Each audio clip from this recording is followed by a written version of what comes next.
میرا ہوش عام ہوش نہیں ہے، میرا ہوش عام ہوش نہیں ہے، میرا ہوش اگر تدریس پڑھنے بٹھاتا تھا تو آپ سے بڑا مدرس کوئی نہیں ہوتا تھا، میرا ہوش اگر حدیث پڑھانے بیٹھتا تھا آپ سے بڑا محدث کوئی نہیں ہوتا تھا، میرا ہوش اگر فتویٰ دینے بیٹھتا تھا تو آپ سے بڑھ کر مفتی کوئی نہیں ہوتا تھا، میرا ہوش اگر تفسیر بٹھانے بیٹھتا تھا تو آپ سے بڑھ کر مفسر کوئی نہیں ہوتا تھا، میرا ہوش جو ہے علم کا باب تھا، میرا ہوش جو ہے وہ علم کا شاہکار تھا، میرا ہوش جو ہے وہ علم کا شاہکار تھا۔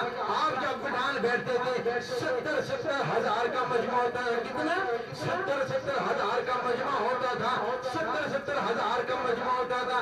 آپ کے مجمع میں بغداد کے لوگ علماء مفتی بڑے بڑے اللہ کے ولی آپ کے جلسے میں آ کے بیٹھا کرتے تھے، آپ کی محفلیں پا کر بیٹھا کرتے تھے۔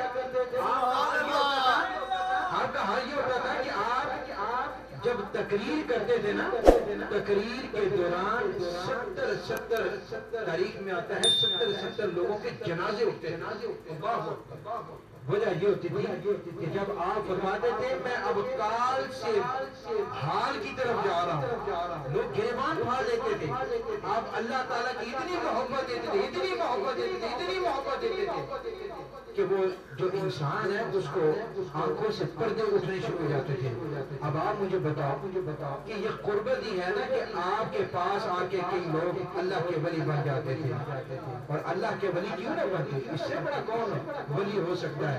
آپ کے بنا سٹیمپ کے کوئی ولی بن سکتا نہیں، اور بولو کسی کو ولی بن سکتا نہیں۔ اگر غوث کے پیدا ہونے سے پہلے جنید بغدادی، حسن بصری جیسے لوگ فرماتے ہیں، اس نے کہا کہ 5ویں صدی میں وہ ولی پیدا ہونے والا ہے جن کے صدقے سے کوئی ولی نہیں، ان کے صدقے سے ولی بنے گا۔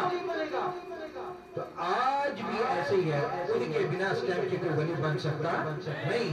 یہ ہم الحمدللہ خوش قسمت ہیں کہ آج ہم سارے غوث پاک کی محفل میں بیٹھے ہیں۔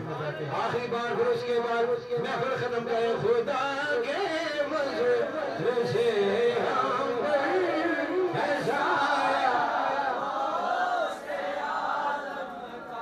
چپ کر کے بیٹھنے کا کوئی فائدہ ہے؟ محفل میں اتنا بد نصیب وہ بندہ ہے جو محفل میں بھی بیٹھا ہے اور چپ کر کے بھی بیٹھا ہے اور غوث کا نام بھی نہ لے اور یہ سمجھے کہ میں فلانا چودھری ہوں یا فلاں ہوں۔ ہم سارے غلام بیٹھے ہیں، جب مر جانا ہے پھر چودھراہٹ ساری نکل جانی ہے، سب ختم ہو جانا ہے۔ یہاں پر بیٹھے ہیں سب حضور کے غلام بن کے بیٹھے ہیں۔ غلام بندہ ہو جس کی زبان ٹھیک ہو، اس کو معلوم بھی ہو اللہ کے ولی کا نام لیا جا رہا ہے اور وہ چپ کر کے بیٹھا ہو، وہ بڑا بخیل بد نصیب بندہ ہے۔ مل کے پڑھیں، خدا کے